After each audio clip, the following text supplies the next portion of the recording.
Well, hello again. Hi. And welcome back. This is the Richard and Judy Book Club, exclusively with W.H. Smith, and it's our spring collection, and this is what headlines it. Absolutely fabulous novel, one of the most unusual books either of us have ever read. It's called The Unlikely Pilgrimage of Harold Fry by Rachel Joyce, and it is a joy, an absolute joy from the first to the last page. Just let me briefly summarise the plot. Harold Fry is in his 60s, he's retired, he used to work in a brewery for most of his life. Very boring job. Essentially, he seems to be a very boring man. And the story opens in his home in Kingsbridge in South Devon, what's called the South Hands. And he's in a loveless marriage.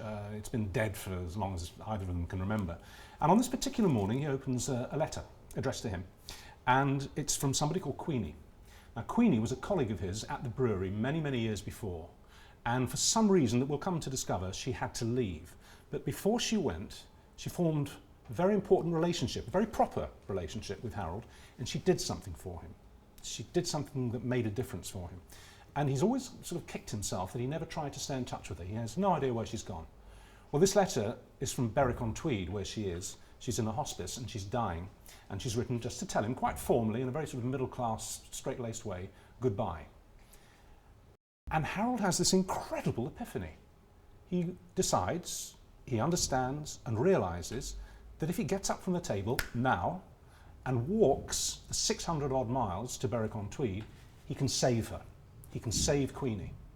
And that's what he does. He just stands up in the clothes he came down to breakfast in, only one credit card in his pocket, no map, no compass, no mobile phone, and he sets out to walk to Berwick-on-Tweed without even telling his wife. And that's the first chapter. And the rest of it is his pilgrimage, broken down into the meetings that he has along the way and the self-discovery that he goes on. Rachel, I absolutely love this story. I can't stop telling people about it. Thank you. And I'm not the only one. You've had some wonderful reviews and newspaper columnists exhorting their readers to read it as well. Where did this story come from? It's quite difficult sometimes to say where ideas come from, but I know that I began writing it because of something. And I think sometimes that's where stories come from, because there's a reason that you have to write them. Your father was dying. And my father was dying, Yeah. and he'd just told us that he was dying. And in fact, he told us in a noodle bar in Soho. And at one of those funny noodle bars where lots of other people are sharing the table. It was the most, it was the most inappropriate place to tell us. But I suppose you don't know really. He knew he was dying and he had to tell us, so he did. And Probably yes. not that relevant, but how long before he died did he tell you? Well, he'd had by this time 5 years of operations, and he'd had 4 very major operations. So he knew he was ill. He knew he was ill.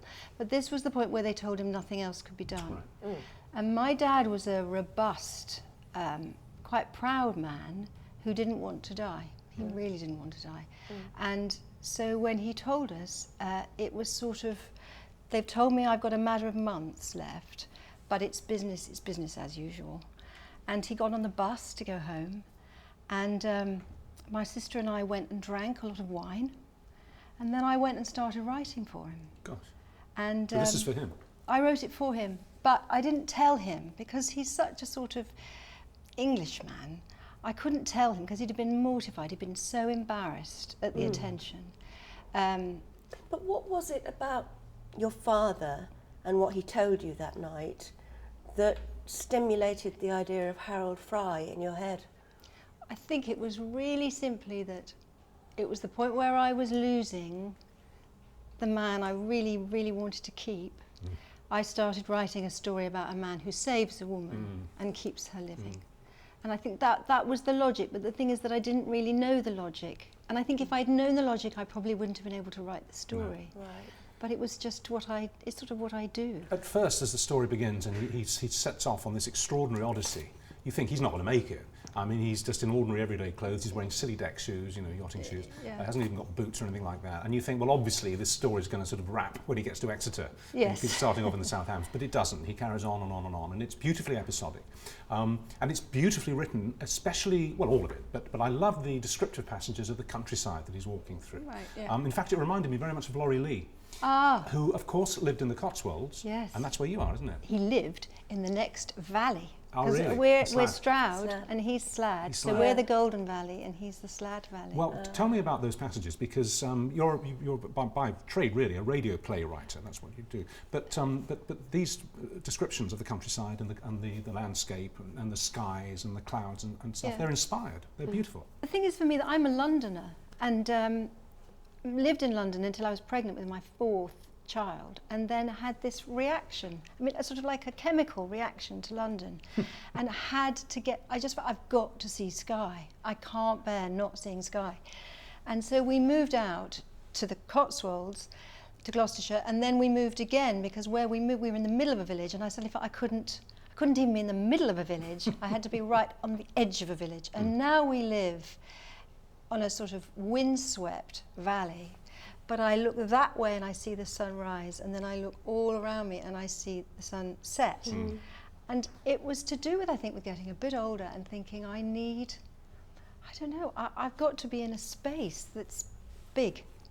And so in writing Harold, I was really looking at what I see every day, and I'm responding to that. What about the people he meets? Because I noticed that when we asked you about sort of what inspired the people he meets, you say that you do observe people very closely. I do. And these people do definitely have their roots in what you have observed. With all of the book, you take what you've seen, and then you go a step away from that into your imagination, I guess. But all of the characters that Harold meets are people that I've spotted and was moved by in some way. I mean, also my children pop up, and some friends pop up to wave Harold along the way. I mean, that was only for me because I just felt the best I could do really was to sew in what I know and to be honest about it. So that's what I did, and also it gave me pleasure. I really enjoyed waiting. I tried not to skip ahead to look at the chapter headings. They're great. I mean, Maureen and the telephone call, Harold and the hiking man and the woman who loved Jane Austen, and Harold and the silver-haired gentleman. I thought there was something quite Chaucer-like about it, in that sense, in the structure of the book and the chapter headings, the Miller's Tale or whatever. Yes. Were you inspired by the Canterbury Tales at all? I was, yes. I mean, I'm a big believer that we sort of have poetry and myth and literature in us sometimes, and sometimes we don't even know that it's actively working on our imagination. But yes, memory, you mean? Yes, I do. I mean, I'm an English student from university. I studied, and I've always been a booky sort of person, and that's where I'm happy. But so in writing the book, I didn't consciously go to those sort of models, but I think they are in my makeup, and I can't really shake those off. No. Yeah. Well, it's your first novel, as opposed to, as Richard said, writing plays, which you've done plenty of. Yeah. Is this now? I mean, do you have? I hate it when people ask me stuff like this, so I apologise. No. But do you have something on the go now? Another book, the next one? I do. Yeah. I mean, I felt perfect. I felt so comfortable. But the other thing for me was that in my radio plays, I have noticed over the last few years that I was writing more and more narrative passages for voiceover. And I thought, hang on a minute. You're mutating. I possibly am trying to go somewhere else, and maybe I'm stretching a radio play in a direction that maybe shouldn't go, but maybe I could write a book. And I'd always wanted to write a book. That's the thing. Do you really enjoy writing? Do you get real pleasure out of it? You don't wake up in the morning sometimes and look at the blank page and think, oh my God. Oh no, I do that all the time. Yeah, I do that. Yeah. But it's something that you have to do it sometimes.